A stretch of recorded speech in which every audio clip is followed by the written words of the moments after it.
My name is Dave Hollenbach, the host of From Embers to Excellence. My goal is to explore the many facets of leadership from the perspectives of some amazing people. In addition to leadership, I like to discuss mental health, PTSD, and overcoming adversity. If you have a favorite episode, I would love to hear about it. Message me through social media or my website, and I will share some free tools to help you achieve your goals. Please like, subscribe, and leave a review. If you haven't purchased your copy of my book, Fireproof, please grab a copy today. Thanks for listening. Today, I'm speaking with retired Lieutenant Colonel Oakland McCulloch. Oak is the author of the 2021 release, Your Leadership Legacy, Becoming the Leader You Were Meant to Be. Based on 40 plus years of leadership in the U.S. Army and subsequent civilian positions, Oak highlights principles that will benefit today's leaders and inspire the leaders of tomorrow. He is also a well-known speaker who gives presentations on a variety of topics, including leadership, success, military history, college prep, and other stuff. But during his 23-year career in the Army, he held numerous leadership positions in the Infantry and Armor branches. He assisted in disaster relief operations for Hurricane HUGO in Charleston, South Carolina, and Hurricane Andrew in South Florida. His operational deployments include Operation Desert Shield and Desert Storm, and served support operations in Bosnia as a Congressional Liaison Officer. 23 years in the Army, especially during the time that you were in, was filled with a lot of experience, some good, some bad, I'm sure. I'm just thrilled to be able to have this conversation with you. And it's funny enough, you're about 50 miles from me, and we connected on LinkedIn. So man, thank you so much.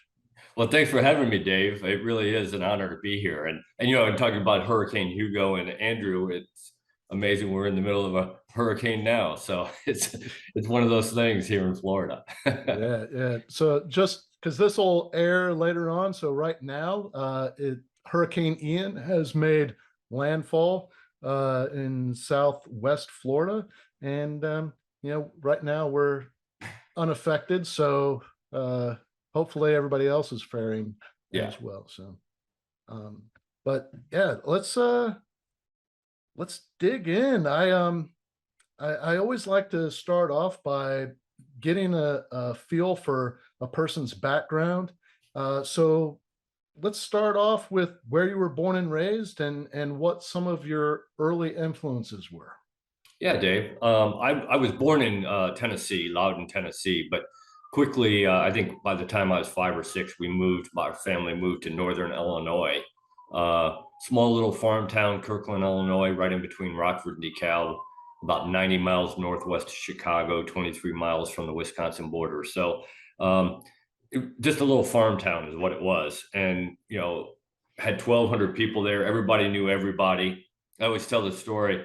I used to walk to school and back. It was about 5 or 6 blocks, and I'd walk back and forth to school every morning and every afternoon. And on the way back, I was a typical teenage boy, got in trouble. One day I threw a snowball at some guy's screened in door and, scared the crap out of him. And by the time I got home, about 3 blocks, he'd already called my dad.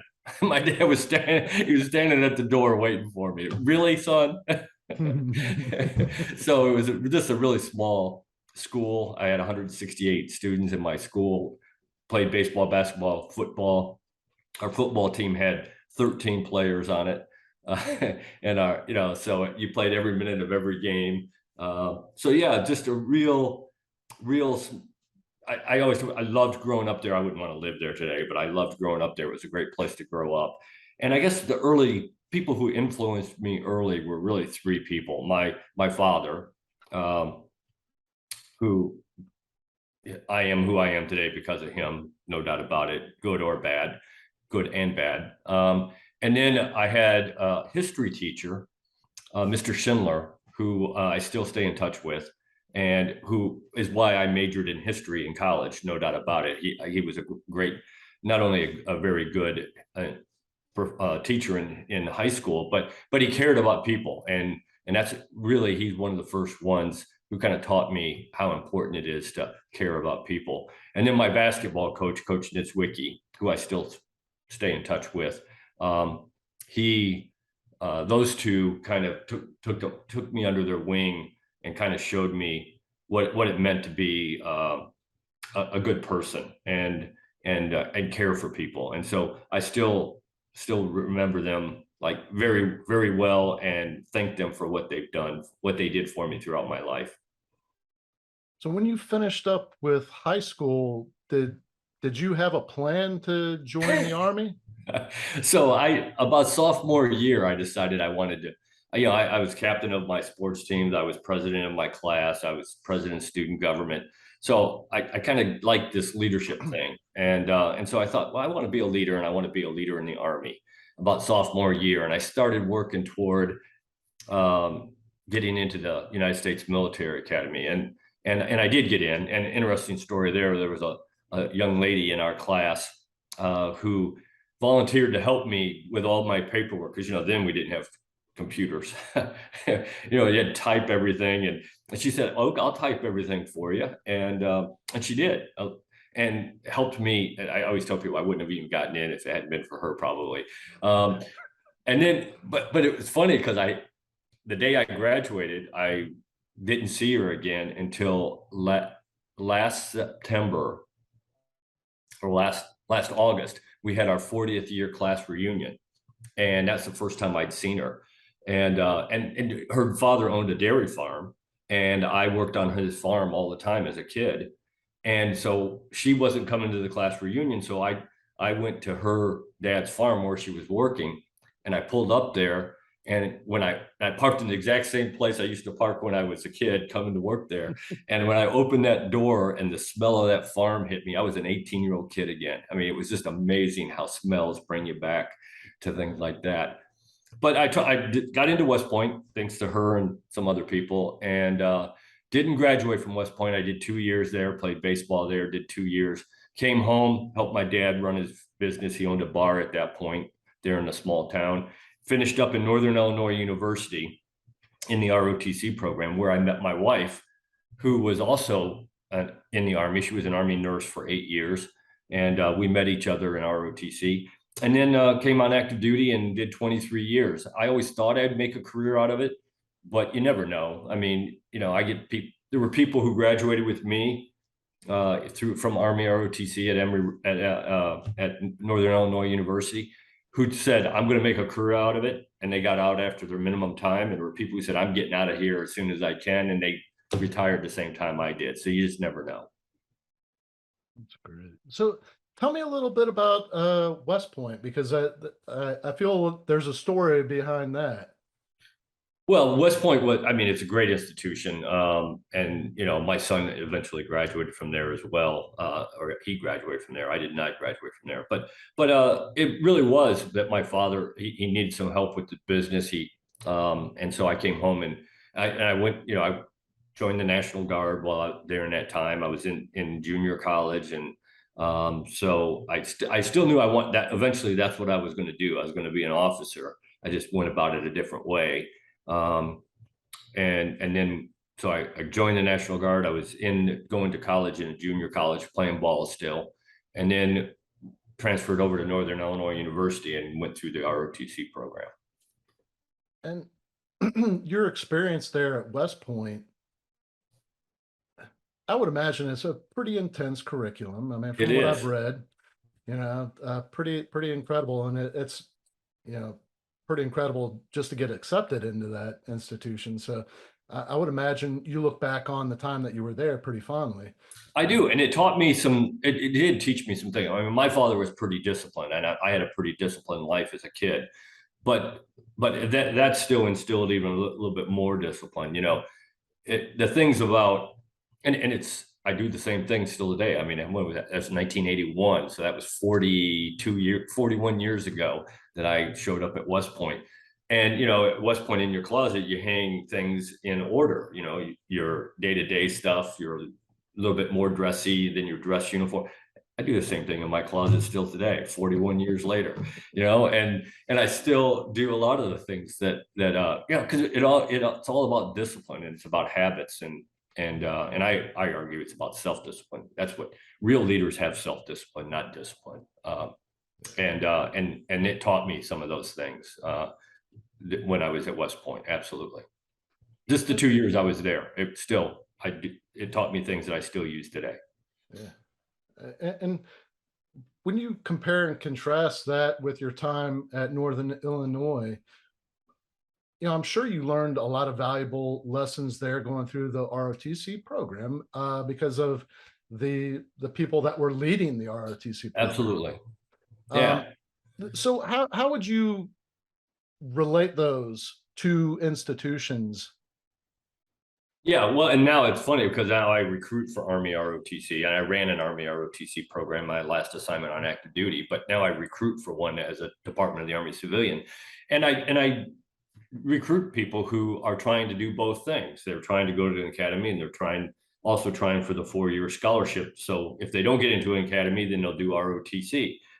And I always tell them, look, it really comes down to this, because the academy is a great institution, but it's not for everybody. But it is a great institution. But so is ROTC. I tell people I will put the top ROTC graduates not only in my school, the school that I recruit for, but across the nation. The top ROTC recruits are as good as the West Point graduates, if not better, some of them. So it all comes down to lifestyle. What kind of lifestyle do you want? Do you want somebody 24 hours a day, 7 days a week, 365 days a year, telling you when to get up, when to go to bed, when to eat, what to wear, how to make your bed, when to go to class? Or do you want to go through ROTC, come out with the same second lieutenant bar, but you get some lifestyle choices? And that's really what it comes down to. Let's kind of dig into your career in the Army. You did 23 years. Pretty extensive background there. You did time in infantry and armor. How did that transition work? Yeah, so I was an infantry officer, loved being an infantry officer. I did my first 5 years at Fort Stewart, Georgia. And then I was a branch detail guy. So they were going to make me go into the quartermaster corps. And I did. I went to the quartermaster advanced course, and I was a quartermaster officer, I don't know, for about a year. And I went to Fort Knox because I wanted to be an armor officer. And so I went to Fort Knox and convinced them that I'd make a good armor officer. And they agreed for whatever reason, and they helped me make the transition from quartermaster to armor officer. And so and then I did 17 years as an armor officer. Yeah. So it was the reason I decided I wanted to change from infantry to armor is I was a mech infantry guy. So I rode around on Bradley infantry fighting vehicles, and I fell in love with the speed and the firepower of that vehicle. And I thought, well, if I'm going to ride around on a vehicle, I might as well be on the real firepower, ride around on an M1 tank. And so that's what kind of decided for me that that's what I wanted to do. That's so freaking cool. It was fun. I loved being an armor officer. I mean, getting to fire that 120 millimeter cannon was pretty amazing. Now, what exactly is a quartermaster in the Army? So the quartermaster are the ones who do logistics, supplies. So make sure that you got fuel, ammo, food, clothing, all those repair parts, all those things that you need. So not the most exciting spot. No, but I will tell you that, I do absolutely, because I taught at the ordnance basic course when I was a major. I taught leadership and tactics to all the brand new ordnance lieutenants. And I always told them, I said, look, the hardest job in the Army is logistics. Yeah. Combat arms is easy. Yeah. Logistics is the hard. And, and it goes back to Napoleon's, I believe it was Napoleon said, amateurs talk about tactics, professionals talk about logistics, because it really is that important. And it is that difficult. It is not an easy job. And we've got some great young men and women and great men and women who are doing a great job with the logistics piece, because you can't do anything if you don't have logistics. Sorry. 8 hours after I turn my tank on, it's dry. There's no more gas.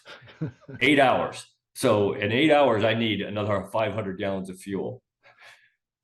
Yeah, and it's the same in the fire service. I mean, with it's in every service.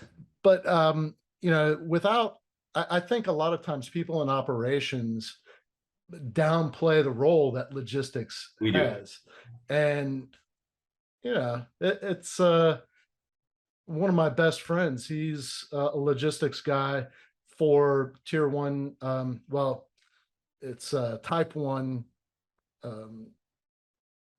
NIMS teams, like the National Incident Management System, right? Like ICS team. So he deploys with Miami-Dade Fire Rescue, their USAR team.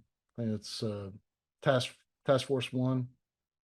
Anyways, he's the logistics guy, and I bust his chops because if we can. Yeah. But man, it says something about the individual to be selected for that position, because it's such a vital part of any operation. It is. I mean, you can't do anything without logistics. I mean, not for very long, for sure.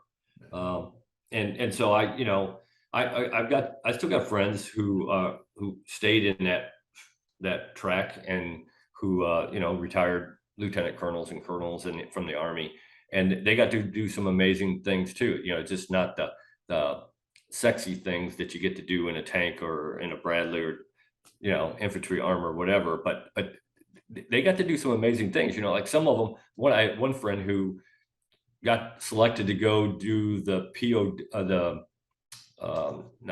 MIA searches in Vietnam, and he actually found a couple service members remains there during a couple of his trips. So I mean, they got to do some neat things too, just things we don't hear about every day. When you left the Army, you went into the civilian world working for corporations, but you touched on it about leading the ROTC program at Stetson. And how long were you there? Yeah, so my last assignment on active duty, I ran the ROTC program at the University of South Alabama in Mobile. And then when I retired, I was the associate director of a food bank in Mobile, Alabama for about 18 months, where I ran the day-to-day operations of a food bank that covered 52 counties along the Gulf Coast, from Mississippi to the Alabama through a little bit of the panhandle of Florida. And that was during the BP oil spill time. So we dealt with that crisis on a daily basis at the food bank. And then they offered me to come here to Central Florida, to DeLand, Florida, and as a contractor, Army contractor, and run the day-to-day operations of the ROTC program at Stetson University, which is part of Embry-Riddle's Army ROTC program. And so I did that. I did that for about 18 months. So that was January to October, the next October. So yeah, about 18 months, I was running the day-to-day operations of the cadets there. And when I got there, and then I became the recruiting officer for the entire program, which includes Embry-Riddle, Stetson, Bethune-Cookman, and Daytona State College, so 4 schools. And when I got to Stetson, there were 15 cadets in the program. When I became the recruiting officer, or last 2 years ago, we had 106 cadets in the program at Stetson. When I took over as the recruiting officer for the entire program, we had 165 cadets in the program. 2 years ago, we started the year with 388 cadets in the program. And what do you attribute that to? A lot of hard work, a lot of hours, and making it very personal. I visited, before the COVID thing, I was visiting about 36 high schools and spending the entire day there talking to every class. So sometimes I give the same recruiting presentation 6-7 times in a day. But I made it about them, because it is about them. I tell people, look, I made my choices 100 years ago. This is about them. but I made sure that they understood that, and I was always upfront and honest with them about what they were what they were getting into, um, and and I made myself available. I answered the phone till I'll answer the phone at 8 o'clock at night if a prospect calls and he and his parents, or she and her parents, have questions. They can call and put me on speakerphone, because it is about them. This is one of those few times in their life when it is about them. So I make sure that they understand that. Now, at what point did you decide that you were going to publish a book? Yeah, well, I wanted to write one for a number of years. And then it's funny because I just had this conversation the other day with somebody. They asked me that question. And I said, I was at a motivational speaking event at our Catholic church. My wife, myself, her mom, and two other people in the building here that we live in. And it was at our Catholic church, and it was a motivational, plus they were throwing in some stuff about how do we rejuvenate the Catholic Church for young people to get them back into church. And it was about a 3-hour event. The guy didn't talk the entire time. He talked, and then we'd have music and other things going on. But every time there was a break, I'd go up and I'd talk to him and just kind of tell him, what we just kind of exchanged some things. And I told him I wanted to eventually be do the public speaking thing. And he said, "So do you have a book, Oak?" And I said, "No." I said, "But I'm thinking about writing one." And he looked at me, stopped, and he looked at me and said, "Stop thinking about it and write it." And so that was really kind of when I decided, okay. So that was the 15th of February, 2020. I came home that night and I wrote out the table of contents. I started writing the next morning on the 16th of February, and I published the book on the 12th of February, 2021. Wow. Pretty cool. So what was your inspiration for it? I know that talk kind of motivated you, but the inspiration behind it, and what you put in the book. Yeah, so go back to when I was a professor of military science at the University of South Alabama in Mobile. I was going around talking to high school students and college students and a few businesses, but mainly high school and college students. And I would ask them, okay, so what do you want to do in life? What do you want to be? And they'd tell me what profession they wanted to be in. And inevitably somebody would say, well, and I want to be a leader.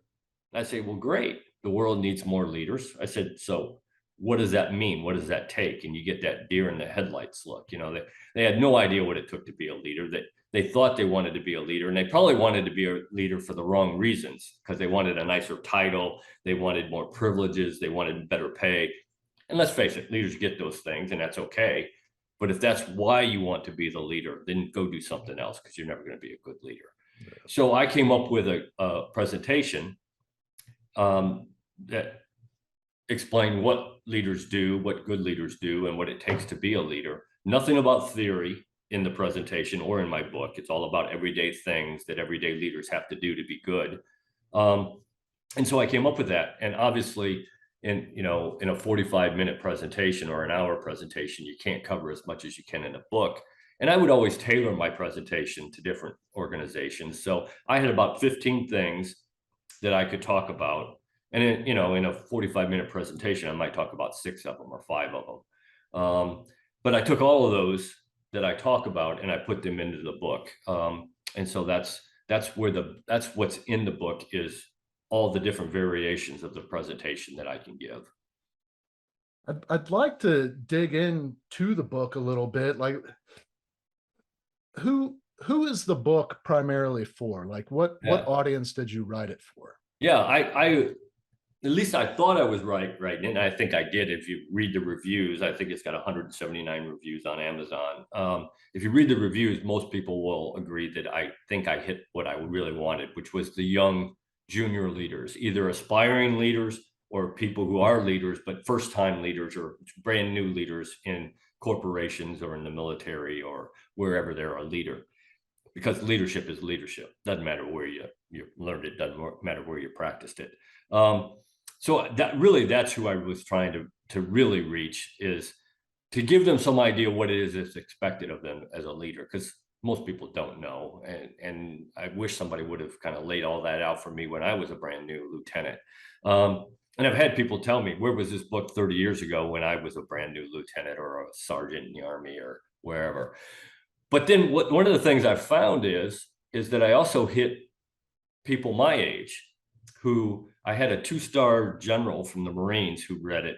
And we were talking on a Zoom meeting, and he said, you know what, Oak, that I didn't learn a whole lot of new things from your book. He said, I may have learned a few techniques, new ways to do a couple things.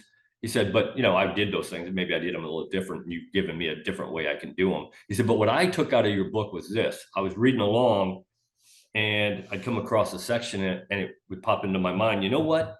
I used to do that really well, and I don't do that so well anymore. Maybe I need to dedicate some time and effort to get back to doing that well again, because that's something that helped me be successful as a leader. I've just kind of forgotten it or just pushed it off to the side, and I need to do that a little bit more. And that really made me feel good that also people like me, old people who've been leaders for 20, 30, 40 years can still get something out of it. And I always tell people, look, if you ever think that you can't learn anything else about whatever subject is important to you, then you need to go do something else, because you're no good to that organization anymore. You can always learn something new. Life, leadership, whatever, is a journey. It is not a destination. You don't get there and you're all of a sudden the best. You can't learn anything else. That place doesn't exist. And I mean, just the title of your book, it references legacy. And what is legacy to you? Yeah, that's a great question. And, I had somebody who kind of thought, hadn't read my book, obviously, when he said this to me, because if he did, he wouldn't have even thought to make this comment. But he said, you're pretty naive or pretty bold if you think that you've got a legacy, that, it's all about your legacy. And I said, obviously you haven't read my book. I said, it's not about me. It's about the legacy. For me, legacy is who you leave behind, who you influence. Way after you're gone, who are you still influencing and they're influencing? Kind of like Coach Deswicki and Mr. Schindler, my teacher and coach in high school. They influenced me, and now I'm influencing somebody else. And after they're gone and I'm gone, the people I'm influencing, thanks to them, will influence somebody else. Because it really is our responsibility, like you said in the intro. I do believe that it is this generation's responsibility to help train the next generation, because that's what leaders do. They produce more leaders. And my favorite quote, and I wish I could take credit for it, it's in my book. I can't take credit for it. Master Sergeant David Powell, a guy who worked for me, I say he worked for me, he was a better leader than I was probably. We were sitting there, he worked for me when I was running the ROTC program, and he was my senior NCO. And we were sitting there talking about the importance of what we were doing, producing leaders, not only for the Army, but for the country, for that next generation. And he said, you know what, boss? Great leadership handed down from generation to generation is what develops great nations. And I thought, holy cow, what a great quote. And the great part about that quote, the amazing part of that quote, is you can substitute that word nations for anything you want. Company, university, high school, sports team, whatever you want, fire department. And it doesn't change the meaning of that quote one bit, because every organization at every level needs good leadership. So that's, to me, what legacy is, passing it on so that this great country continues to be great. You mentioned you laid out the table of contents for your book, and I would imagine that you kind of followed like an outline. The structure of your book, does it kind of develop chapter after chapter, or is it different concepts each chapter? I mean, can you talk just a little bit about, maybe summarize? Yeah, absolutely. So there is a common theme throughout all the chapters. There's 10 chapters. And the common theme is servant leadership. I'm a firm believer in servant leadership, and I had somebody tell me the other day, well, oh, there's no such thing as servant leadership if you look at the leadership models in theory. And I said, well, I don't do theory. I don't want to do theory. Theory is important. You got to learn that, but the average person doesn't care about theory. If we're talking about theory, what I really talk about is transformational leadership. But nobody knows what transformational leadership is. If you talk to the normal person, if I say servant leadership, they got an idea what I'm talking about. Right. So throughout the book, I'm talking about servant leadership. Every chapter kind of comes back to that and builds on the servant leadership thing. But then for the most part, all the rest of the chapters just are standalone. This is something you need to do if you want to be a good leader. One of those is communication. And I talk about communication in every form. I talk about verbal, nonverbal, written. When I talk about written, I talk about memos, letters, email, text, handwritten notes. And I talk about listening, which is something that we don't do very well in this country, probably the world, but certainly in this country, and how important it is. And I try to give a little story about each one of those things. About the handwritten note, you tell a story about how I got a young man to come here to Embry-Riddle. We were his 7th school choice, but he got a handwritten note from me and he decided he was coming here. Talk about listening, how important it is listening. I had a boss who, I was a captain and he was a lieutenant colonel. He eventually retired a lieutenant general. But I was a captain, he was a lieutenant colonel, and he taught me the importance of listening. And it's funny because when a lot of people ask me, they say, if you could go and find one thing that you know now that you wish you would have known when you were a young lieutenant, when you were just first starting out, what would it be? And I tell them the importance of listening, the power of listening. I wish I would have known that as a lieutenant instead of as a senior captain. And then I talk about team building. I talk about coming up with a vision and a plan, about building a culture. I talk about training your team. So all those kinds of things that are kind of standalone, getting results that you have to be able to do as a leader.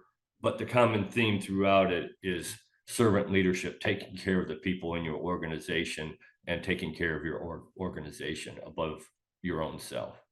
Are you familiar with the Grand Strategy program at Yale? No, I'm not. So there's I came across it a few years back, and I thought it was pretty incredible. And what they bring in young leaders from the military. Some are probably going to lead large corporations, but they're individuals that they may serve in the government, Right. but they do allow, I think there's a certain number of seats that they give to different branches of the military for Sure. young officers to come. And it's I want to say it's like a year-long program. And I just happened upon it because I started getting interested in strategy. And when they first start, they dig into the classic strategy texts, like on war, or what it, the one by Lao Tzu, The Art of War, Yeah. Machiavelli, Mhm. the Prince, history of the Peloponnesian War, all these things. They read these texts and they digest them and they glean certain wisdom from both mistakes made and lessons learned, and the things that went right. Right. And by, I guess, the idea is to help these individuals learn to think critically when under pressure and be able to utilize wisdom that is timeless. Yeah, absolutely. And I would imagine that there's probably part of the curriculum at West Point. You got to study strategy. And I know for a fact that there's required reading at West Point, and some of it Man, is. General Staff College and a bunch of other places I went. Yeah. So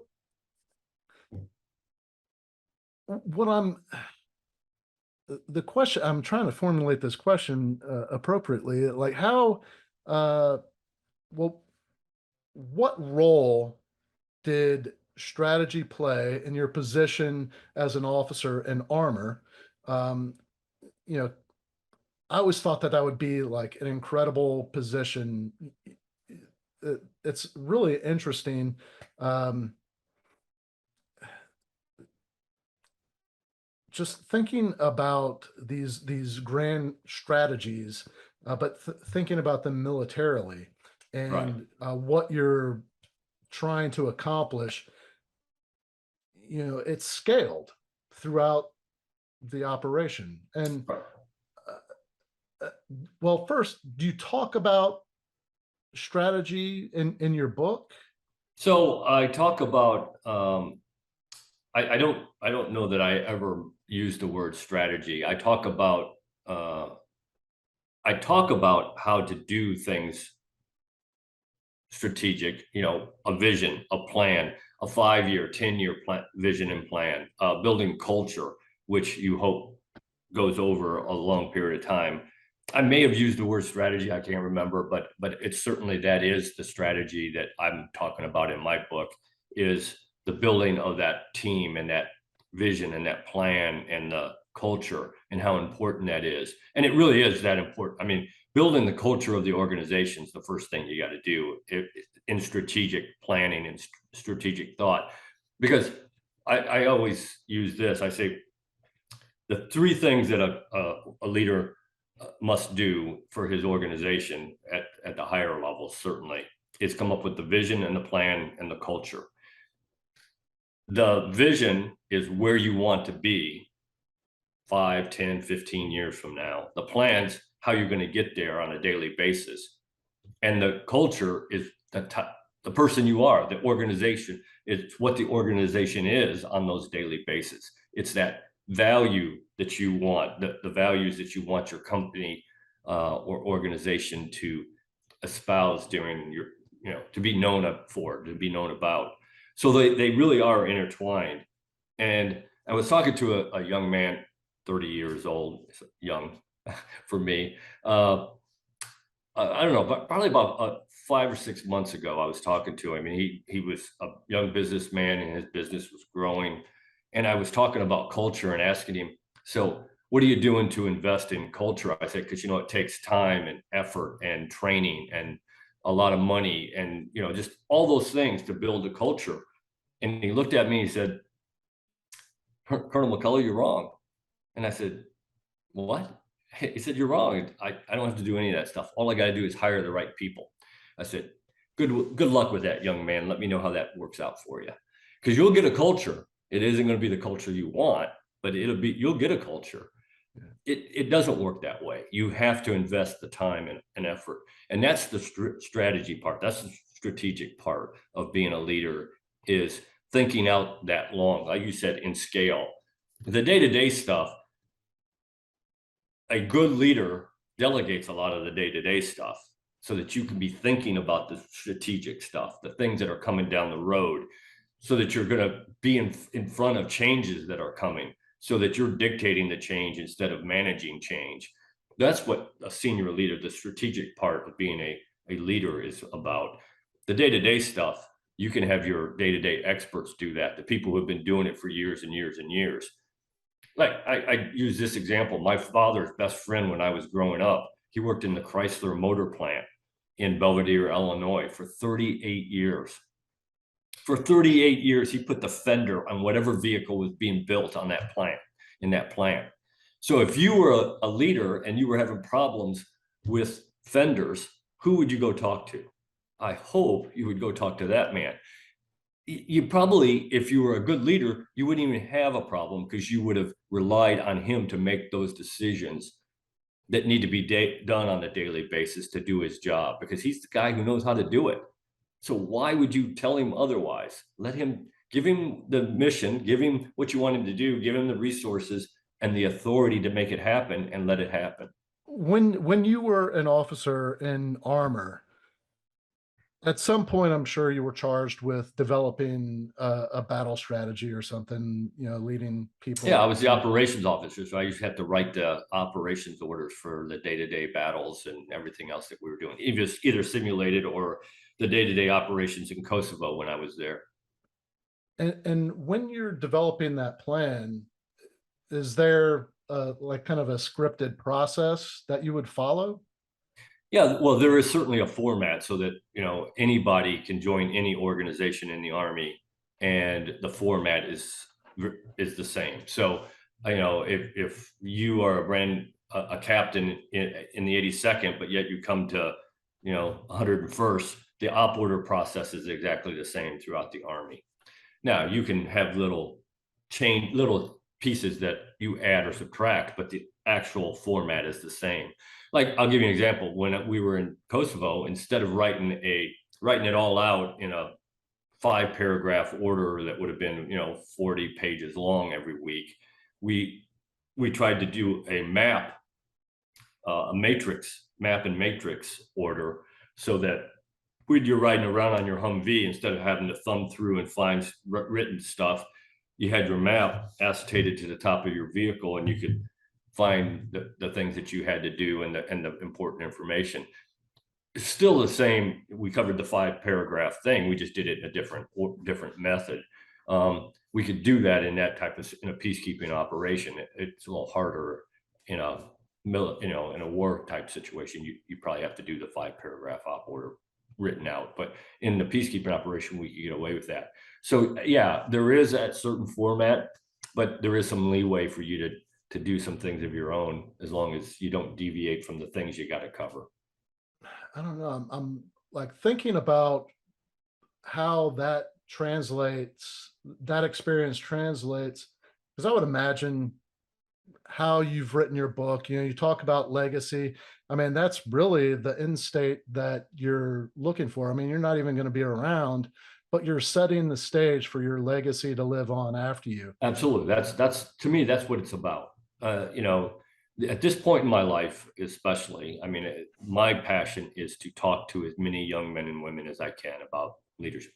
And talk to anybody, but certainly young men and women, because they are the future. And if we don't, as leaders today, you and I and the rest of us, this generation, if we aren't training the next generation, we're going to get what we sow, and we deserve what we get. It really is our responsibility to do it. And part of that is being a mentor. And I talk about that in the book, and I talk about it in my presentation, how important it is to be a mentor to somebody. And it really is funny to me. I'll walk up to somebody who claims to be a leader, and I say, "So who are you mentoring?" And they'll say, "Well, I don't mentor anybody." I said, "Then you're not a leader. You're a boss at best. You're not a leader, because leaders produce more leaders. And the way you produce more leaders is you mentor them. You teach them the way, some good things, not the way, but a way that works, because something that works for me may not work for you, Dave, and what works for you may not work for me. But there are different ways to get to where we want to be. Our job as this generation is just to teach them some ways to get there, so they're not starting from scratch." Just kind of piecing things together as we're talking, and how applicable it is. I mean, your time in the Army really, when you're developing a strategy, a combat strategy, or you're going to fill in some key people as to what your strategy is, so that if the enemy takes you out, they'll be able to continue on. Yeah, well, And that's all part of leadership, is to start training the person who's going to replace you. In the Army, we always say you want to train 2 levels down. So you start training people 2 levels down to be able to step up and do the things that you're doing. Because certainly in the Army, but everywhere. I mean, if we don't believe that, then we're naive. Nobody is indispensable. Everybody can be replaced. None of us are perfect. None of us are so good that nobody could step up and do the job we're doing. It might take them a little while to learn the things, but everybody is replaceable. So what is the end state for you? Aside from your legacy, what's the end state for you? Yeah, it's funny. I had somebody ask me the other day. They said, Oak, you're going to be 60 in January. Why don't you just go fishing? Just hang it all up and go fishing. I said, Virgil, that's not in me. I said, I don't know that I could ever just completely retire. I don't think that's ever going to happen.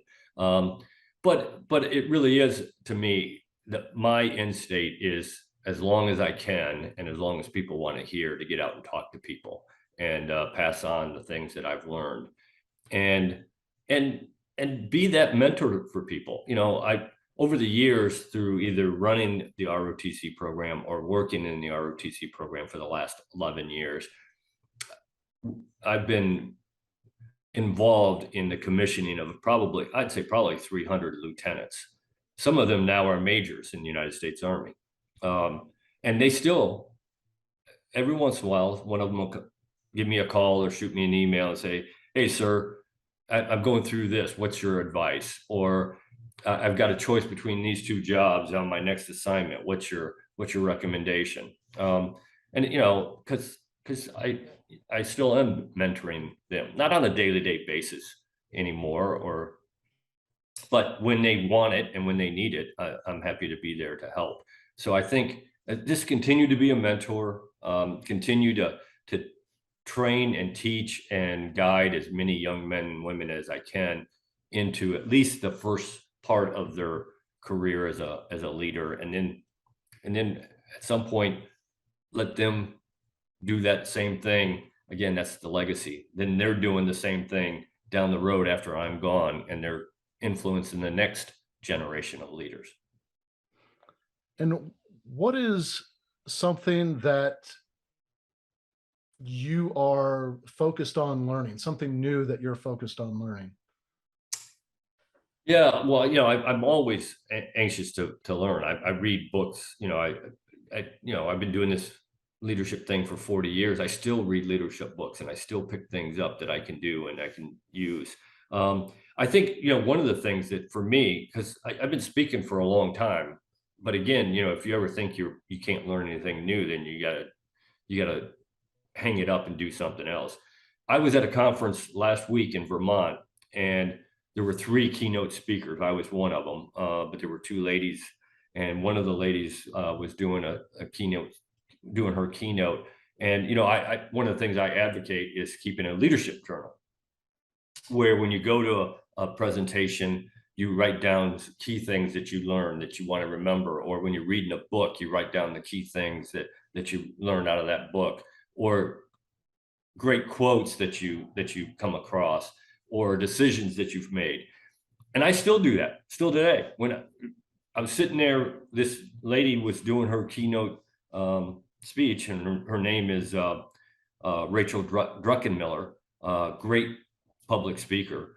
And I had my paper out, and I'm writing notes. She gave me a couple things, how to involve the audience a little bit better than I do. And I was taking notes on how she did it. And, I want to get better as a speaker. As good as you are, you can always get better. And I want to get better because that's how I'm getting my message across, that in my book. But hopefully at some point I'm getting my message out more by speaking than I am by the book. And the better you are, the better your message is going to come across, and the more people you're going to influence. So I'm always trying to figure out how to be a better speaker. So in this conversation, there's things that I'm taking away, but I want to highlight a few things for the people listening, because you're like the dictionary definition of a leader. Well, I appreciate that. And well, I mean, you've set the stage for an incredible legacy, and it's not just you're not just hanging your laurels on your time in the Army.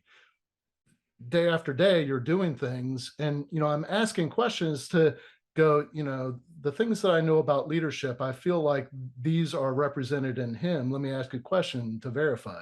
And it's like, yeah, you walk the walk. You set the example, and you are continuing to mentor and add value to other people. And your book is part of your legacy. Long after you're gone, it's going to be hanging around. Right. And so for those listening that are new leaders or aspiring to be a leader, an effective leader, all these things that we're talking about, that transformational leadership, uh, servant leadership. One of the things that I talk about is selfish altruism. It's that, and you said it just in a different way, where you have to have that self-discipline to work really hard at adding value to yourself so that you are better able to add value to the people that you're leading. Yeah, it's all about passing it on. And if you don't get good at what you're doing, then how are you going to pass on what you know to somebody else?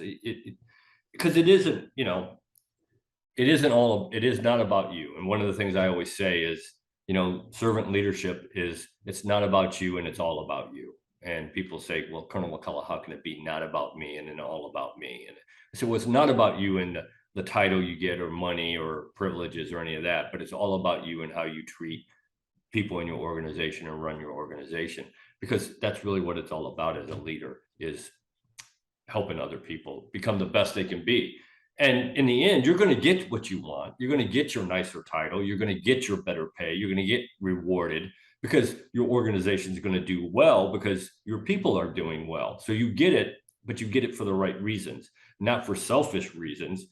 You get it because you've helped the people in your organization become better, which then the organization becomes better, and you get the recognition that you deserve if your organization is doing well. Because believe me, if your organization isn't doing well, you're the one that's getting the blame. So, your name is always I always tell people your name is always on the blame line. Either you're going to get good recognition because your organization is doing well, or you're going to get blamed for it. And you should.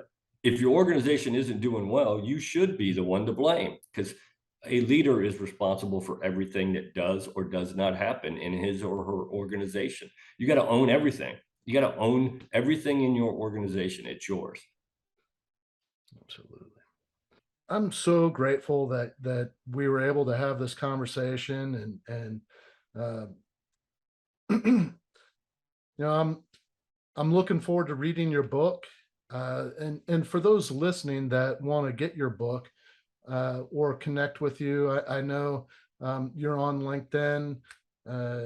You've got all your social media links on your website, or maybe it was on your LinkedIn page. I don't know. Yeah. Well, I'm on LinkedIn. I'm on Instagram. I'm on Twitter. I got a YouTube channel that's got a bunch of video clips from my presentations. But I also have my website that you can go to that has my cell phone number, my email, if you want to get in touch with me, either just to talk or to set up a podcast or a speaking engagement. Or if you want to buy some signed books, I just signed 10 of them yesterday that's going to somebody who wanted to get 10 of them to hand out to junior leaders in their organization. So yeah, easy to get a hold of, and I would love to talk to whoever wants to. I never turned down a chance to talk to somebody. Thank you so much, sir, for taking the time with me today. And for those listening that want to connect with Oak, I will have links in the show notes. Definitely go out, get his book, connect with him, follow him. He's doing some pretty incredible things, and you can learn so much just by reading what he's written. So please go check it out. And thank you again, sir. I appreciate it, Dave. Thanks for having me on the show.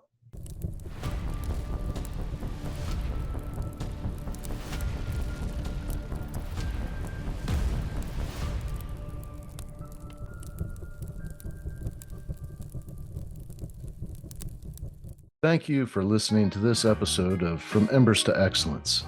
Please visit hollenbachleadership.com for additional content, and don't forget to like, subscribe, and leave a review.